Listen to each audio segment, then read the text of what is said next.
Hello friend, welcome to my channel.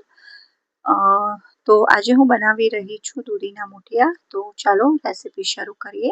તો એના માટે મેં સૌથી પહેલાં ઘઉંનો ઝીણો લોટ, ઘઉંનો જાડો લોટ, 1 વાટકી જેટલો બાજરીનો લોટ, 1 વાટકી જેટલો જુવારનો લોટ અને અડધી વાટકી જેટલો બેસન એડ કર્યું છે.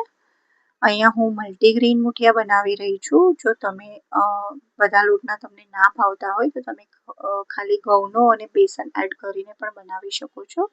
પણ અહીંયા ઘઉંનો જાડો લોટ લેવો બહુ જરૂરી છે, એનાથી મૂઠિયા સારા એવા બને છે.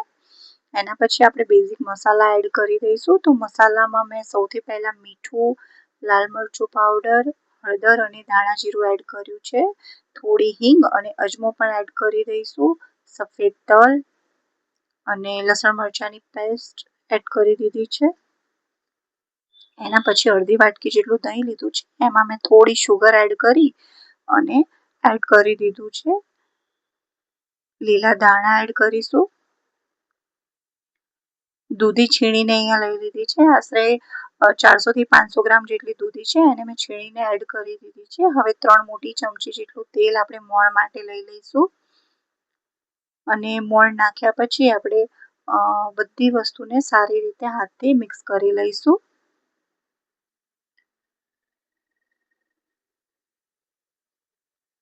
બધી વસ્તુ આવી રીતે મિક્સ થઈ જાય એટલે એક નાની ચમચી આપણે ખાવાનો સોડા એડ કરીશું અને ફરીથી બધું મિક્સ કરી અને થોડું પાણી લઈ અને આપણે લોટ બાંધીશું. કેમ કે આપણે લોટમાં દહીં પણ નાખ્યું છે અને દૂધી પણ છે, તો જરૂર પ્રમાણે જ પાણી એડ કરવું. અહીંયા આપણે લોટ બહુ કઠણ નથી બાંધવાનો અને રોટલી કરતાં થોડો નરમ હોવો જોઈએ. જો બહુ કઠણ લોટ હશે તો મૂઠિયા તમારા કડક થઈ જશે, કેમ કે એને ચડવા માટે પણ થોડી સ્પેસ જોઈએ, એટલે થોડો ઢીલો લોટ રાખવાનો છે. બસ આવી રીતના લોટ થઈ ગયો છે. હવે એક તપેલીમાં પાણી એડ કરી અને એમાં આવી રીતના જે દૂધ ઉપર ઢાંકવાની જાળી આવે છે એ જાળી મેં એડ કરી દીધી છે અંદર અને એને ગરમ કરવા મૂકી દઈશું.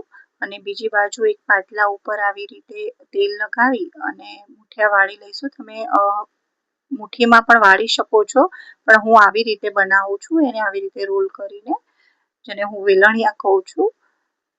તો બસ આવી રીતે હું બધા વેલણિયા રેડી કરી દઈશ અને આપણે ચડવા મૂકી દઈશું. તો તમે જોઈ શકો છો કે અહીંયા મેં ચડવા મૂકી દીધા છે. લગભગ 20 થી 25 મિનિટ પછી આપણે જોઈ લઈશું કે આપણા મૂઠિયા ચડ્યા છે કે નહીં, કેમ કે એને બનતા લગભગ અડધો કલાક તો લાગતો જ હોય છે. તો મૂઠિયા સારા એવા આપણા બની ગયા છે. હવે એને ઠંડા કરી અને આપણે કટ કરી લઈશું. પછી એક મોટી કઢાઈમાં આપણે તેલ લઈશું. તેલ ગરમ થાય એટલે એમાં આપણે રાઈ એડ કરીશું, હિંગ, મીઠો લીમડો અને સફેદ તલ એડ કરી દઈશું.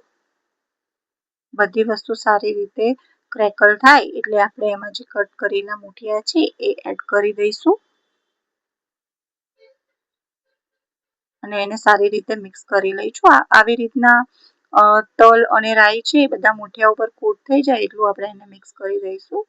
તો તૈયાર છે આપણા દૂધીના મૂઠિયા, જે મલ્ટીગ્રેન હોવાથી ખૂબ જ હેલ્ધી છે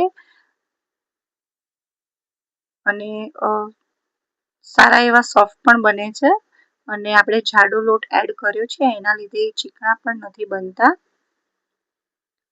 તો તમે પણ બનાવજો અને મને જરૂર કમેન્ટમાં જણાવજો કે તમે લોકો કેવી રીતે બનાવો છો.